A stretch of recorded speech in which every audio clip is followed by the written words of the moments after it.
Are we live? Can you hear me? Can you see me? I think so.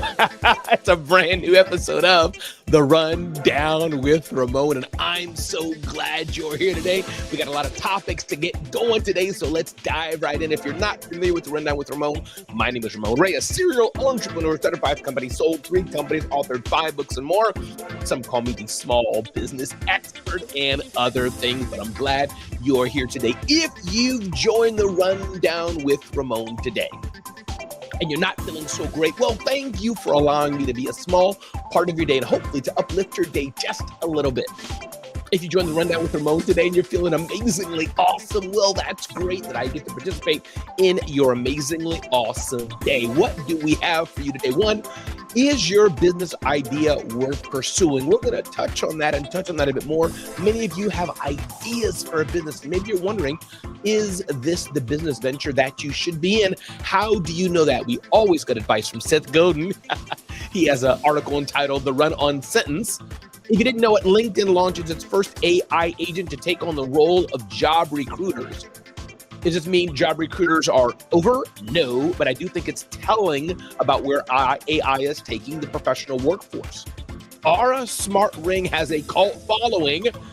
We'll see if Aura Ring is meh, or if it's really good or not, but we'll chat about it. The science of why your body takes longer to bounce back after 40. I'm 52 years old almost, and hey, my body's probably feeling different. We're going to talk about, do you prefer hard or soft shell luggage? That's going to be interesting to touch on. And the generosity power move that can boost your career. X, formerly called Twitter, updated its blocking privacy features. We're going to touch on that today. And can you build a startup without sacrificing your mental health and more? Once again, my name is Ramon Ray, and this is The Rundown with Ramon.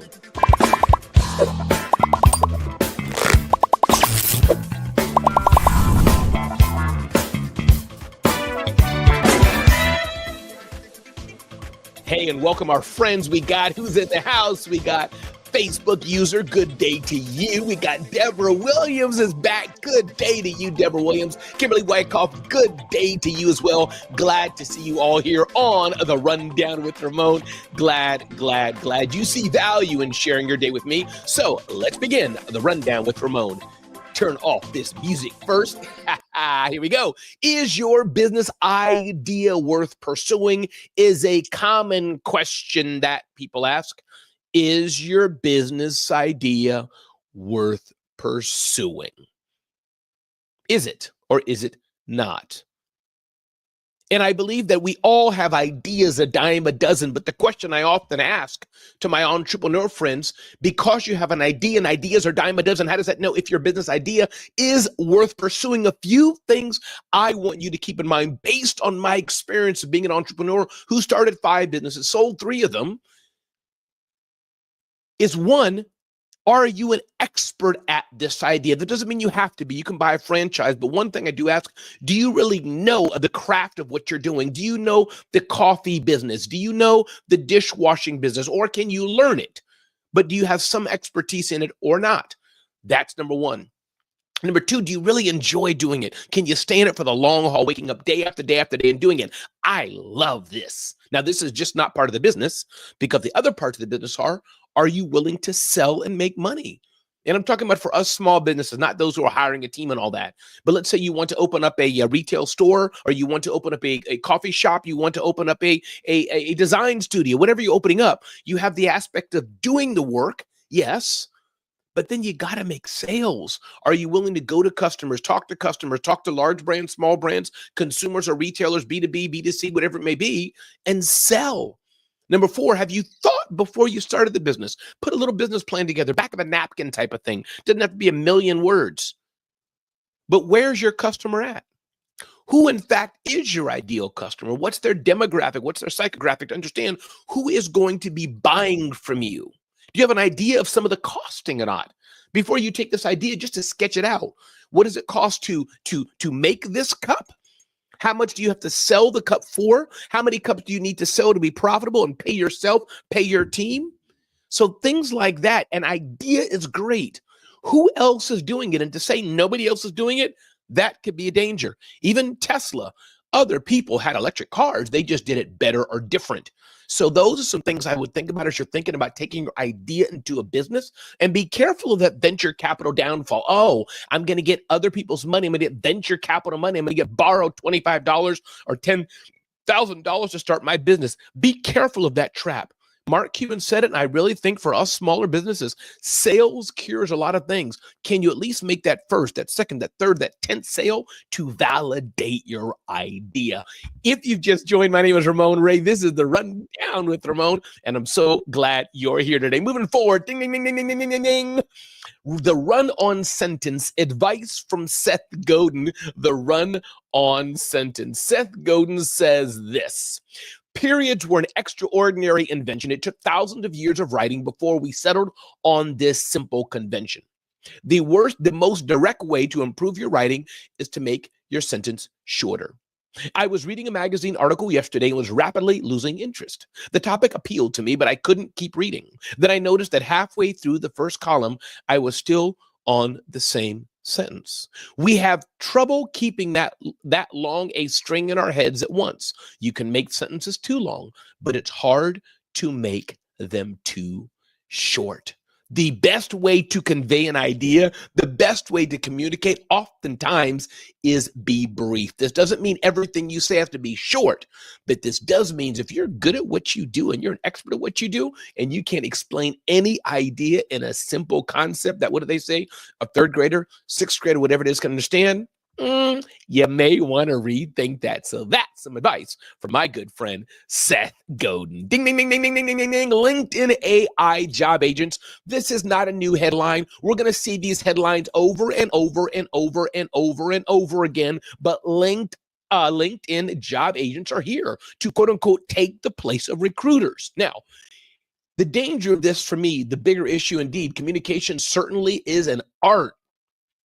The danger for this certainly is not necessarily for the job recruiter. That is something there. But I wanted to get really to the person that's trying to break through, the person that's trying to break through the gatekeeper. As AI gets more and more in your way, it's so more important to have relationships with people. This is the key of success today. Do you know people? Are you building key relationships with people that can help you move the needle forward in your business or in your life? Are you building relationships? Are you flying and attending events? Are you shaking hands? Are you making an impact on the lives of other people to check in on them, see how they're doing, see how you can be of service, see how you can be of value? And everybody won't know how they can leverage you. So people may say, thanks for checking in, and that may be okay.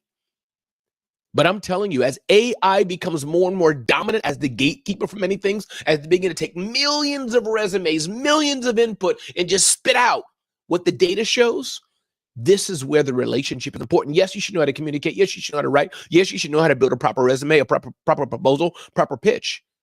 But also importantly, you better darn well build key relationships. My name is Ramon Ray. This is the Rundown with Ramon. Glad you're here today. Ding, ding, ding, ding, ding, ding, ding, ding, ding. Why the Aura Smart Ring has a cult following. If you're using an Aura ring, could you hit me up? Could you let me know how you're using it, if you like it or not? I'd love to know. You can just email me, ramon@ramonray.com. Hit me up, DM me across social platform. But I'd love to know if you like the Aura ring or not. Wall Street Journal is writing about the Aura ring and says a few things about it. Aura rings are everywhere. Soccer stars have them and more. You set it and forget it. You set the Aura ring and just forget about it. I'm sure you have to charge it in some way, shape, or form at some point, but I'm guessing the charge time is long. It looks pretty good. It's sleeker, longer battery life than the Ring 3. Some competitors have a leg up in certain areas, though, including charging. It might seem counterintuitive, Wall Street Journal writes, that a device that's just as expensive as a smartwatch is worth the price, but some people are saying, especially women, that it can be, for whatever reason. All day, all night comfort. A watch you can't really leave on your hand all day, or you can, but the Aura ring, you put it on there and you forget about it. Digging into the data, they're saying that smart rings have many of the same health sensors as a smart watch, including heart rate and more, but without a screen. The ring needs a smartphone app to display your data. So that many people may not like, but it seems like they are. It helps you know if you've had a good sleep or not. Helps for women's health during menstrual cycles and more. So it looks like the Aura ring is good. Auto tracking can automatically detect your workouts, long battery life. Our ring can go up to 8 days in a single charge, but here's where it says things may go wrong. A smart ring isn't ideal for everyone alone. It's not enough for hardcore athletes. Weightlifting will likely scratch your ring. The ring can also interfere with activities such as golf or rock climbing. If you want to see live data, well, you'll need a screen. And you do have to have a membership of about $6 a month to get the data and etc. So that's the bottom line. We've seen Aura Ring all over. I've seen their ads on TV and more.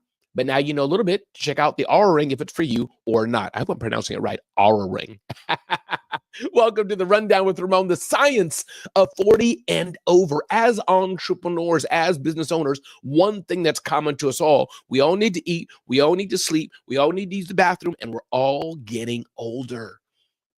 So what do you do about this? Well, I'm not going to go into a whole thing about what to do, but I just wanted to raise the alarm, raise the notification that we're all getting older. We're all getting older. And it's important to take care of our bodies. It's important to understand that the body of a 50-year-old is not the same as the body of a 30-year-old. That's just a fact. The muscle density, the nutrients needed, and all the kind of things change as you get older. These midlife declines and resilience parallel. Emerging science suggests that aging itself doesn't happen in a linear way. Doctors and research say it often comes in waves. 40 and falling apart. People get older and they're wondering, why do I seem to be falling apart? Research shows we lose roughly 3 to 8% of muscle mass per decade after age 30. It's a fact. With a faster decline after 60, while fat mass increases. This can lead to less mobility and a greater risk of falls and injury, plus other long-term effects. The changes mean we need to eat progressively fewer calories as we age to maintain our weight. Muscle tissue stores more water than fat mass does, so we are more susceptible to dehydration. We also tend to take more medications and more. So the point here is I'm not giving a whole medical lesson to you today, but as business owners, and we're 40 and we're 50 and we're 60 and we're 70, we need to be careful. Emotional toll can be different. Our parents are getting older. Our children are moving out. So our mental health is important as we age. My point today to you, take care of your body. Take care of yourself, even and especially as entrepreneurs. Ding, ding, ding, ding, ding, ding, ding, ding. Hard luggage versus soft luggage. I saw this debate and I had to jump into it. I have soft luggage. I never used hard luggage. And I think I like, but I've never used hard luggage, but I kind of like soft luggage more because I believe I can pack it more and it's just softer. I just like that, the look. But I don't know, hard luggage, usually it's clamshell, 2 different sides. So maybe I could optimize my packing if I had 2 different sides to pack into that I could segment my clothing if needed. I've never tried hard shell luggage, but maybe one day I did. One day I should rather. But I don't know. What do you like, hard shell versus soft shell? Thank you. Got another comment here. This is so helpful. Aging over 40 tips indeed. And hey, if you want me to see your name and you're watching us through Facebook, then definitely log into these StreamYard platforms so we can see your name and know who you are. So hard shell versus soft shell. Interestingly enough, hard shell, I think, is nice because people have thought or said it's more durable, but I've had soft shell luggage for years, and you get it from a high-end brand like a Toomey or Briggs & Riley or many Samsonite brands, I think, but I know Briggs & Riley and Toomey for sure. Also the Swiss Army brand, their luggages are great. Lasted for years and years. The only thing I've had to change maybe is like a wheel popped one day or the luggage popped one day. So I thought that was a fun thing to introduce to you all, just talking about hard shell versus soft shell luggage. There's no right. There's no wrong. It really all depends on what you like. My name is Ramon Ray. This is The Rundown with Ramon. I'm glad you joined me here today for another episode of The Rundown with Ramon. And here we go to our next topic of the day. Ding, ding, ding, ding, ding, ding, ding. How to make great connections. Wall Street Journal touched on this, and I thought this was interesting by Rachel Fanzig. Connectors always know just who you should talk to. They send the perfect introductory emails, warm, crisp, and direct, and they make it look effortless. It's almost like music or something, said a Chicago architect who loves introducing contacts from all parts of life. I think of people I know in my life, the ones I speed text when I need a doctor for my kid and more. We all develop a point at which the network that we're in can't satisfy our needs anymore, and we become brokers dipping in and out of various groups. Connectors are more likely to get promoted and win bigger bonuses. The idea of reciprocity is very powerful, says Greg Pryor, a longtime human resources executive. Need a favor while you're building a relationship and you're automatically in debt, he says. So it's not about asking for a favor. It's about how can you connect with people. Email is a great way to do that. The Wall Street Journal says there's 2 paragraphs, one for each person. He describes what they do and why he thought of them and how they're perfect to connect on this particular thing. As you're making an email introduction, let both people know why I thought you both could connect, maybe why you both could add value, but don't just say, hey, so-and-so, meet up. Why did you feel we should connect? Next point, oftentimes people freeze. They sit down to open an email. You got to know both people and why you connect. Don't leave them hanging. But here's the message of the day. As you're looking to add value in your relationships today or more, you are indeed Queen Alexandria, but no problem. I'm glad you're here. It could be on my side, could be your side, who knows? Just authenticate on StreamYard. But here's the way to make great connections.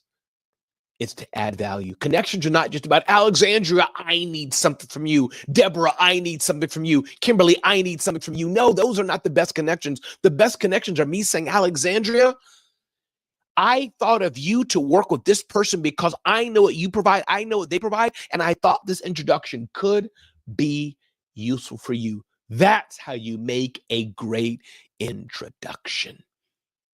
As you're looking to grow your business in the coming months, as you're looking to scale your business in the coming months, regardless of what that scale may mean for you, as you're looking to make a bigger impact in the world, Adrienne Miller of Adrienne's Network is absolutely the best at that. She's taught me that for years and years and years. One of the first things I've learned from her in her network, and it always comes to mind, it's not about who you know per se. It's about who you know and you can connect to somebody else. She says it better than that.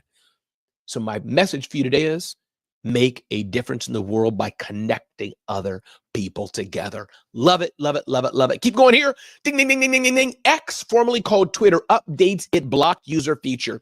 This is what I want you to know today. Oftentimes people ask me about their personal brand versus their professional brand. And I get it. Ramon, how can I show up here and there? I'm only one person across all platforms just because of this feature that X changed. You think, oh, here's my private group. I can say all kind of terrible things as it were in this private group. Maybe not terrible to you, but terrible to other people who you may not want to see it. Private little thing for clients and etc. And you can be one way on one way, one the other way. But you don't realize, you don't know that when they change the algorithms, when they change the block features, when they change the things, you're exposed. X, formerly called Twitter, changed its block feature. Usually when you block a user, nobody can see what if you block them, they can't see nothing. But they have it that it blocks the user. I think that, let me see what it does here. Let me go here and check this out from TechCrunch. People have just the change arguing that they don't want block users to see their post for reasons of safety. Block users still can't follow the person who's blocked them, engage with their posts, or send direct messages to them. So that's great. You blocked a user. Now they can't DM you. They can't interact with you, but they can still see your post. Maybe you block the user because you don't want them to see what you're posting and then call you about it. So listen, I get it. We want to use social platforms to be highly political and be maybe controversial in some ways.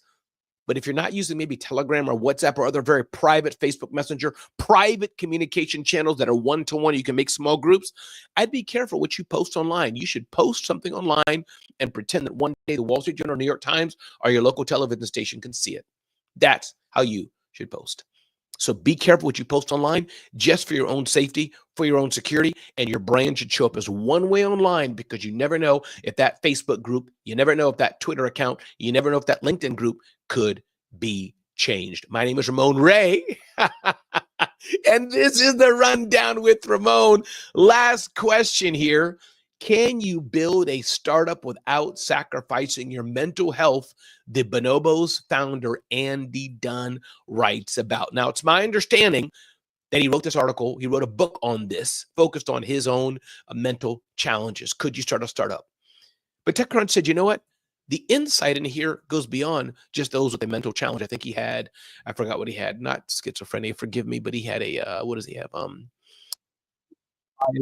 A bipolar disorder. But the book showcases that life is difficult. Many of us may have different issues or that.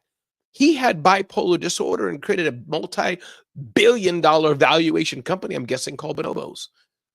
Just because you have issues doesn't mean they can't be managed, doesn't mean you can't get help, doesn't mean you can't do better, doesn't mean you can't do purposeful, doesn't mean you can't do great things. And that's what I want you to know today, that no matter the challenges you face in life, no matter what you're going through, no matter what you have or don't have, you can always do things better. My name is Ramon Ray. This is the Rundown with Ramon. And if you're enjoying this content, I encourage you to check us out at zoneofgenius.com. World. And I encourage you today, clarity sets you free. Be clear on what you really, really want in life and in business. Be clear on it. Ask yourself, challenge yourself, do you even want to be in business? Challenge and ask yourself, are you hungry enough to get to where you need to be today? Is that desperation resound in you and use as a catalyst to go forward? You are not my diagnosis. Absolutely. The prices in your business can keep you down. Are they at a premium or are they cheap? Your mindset is everything. How you show up, how you determine to show up. What is your mindset like? Is it a mindset of positivity or a mindset of poverty? A mindset of power? A mindset of patheticness? A mindset of failure? A mindset of going forward? And lastly, what do you do best? If you could hone in on, lock in on what do you do best? Thank you. Fantastic show as always. Thank you so much. I received that. If you could hone in on what you do best, you'll be able to soar. You'll be able to soar. My name is Ramon Ray. This is the Rundown with Ramon. I'm so glad, honored that you've been sharing this time with me today.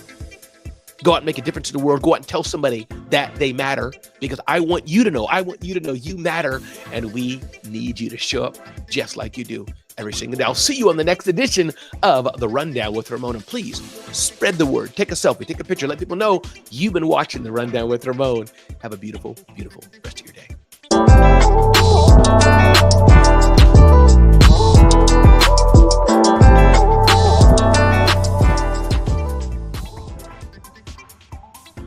That's a wrap. See you next time.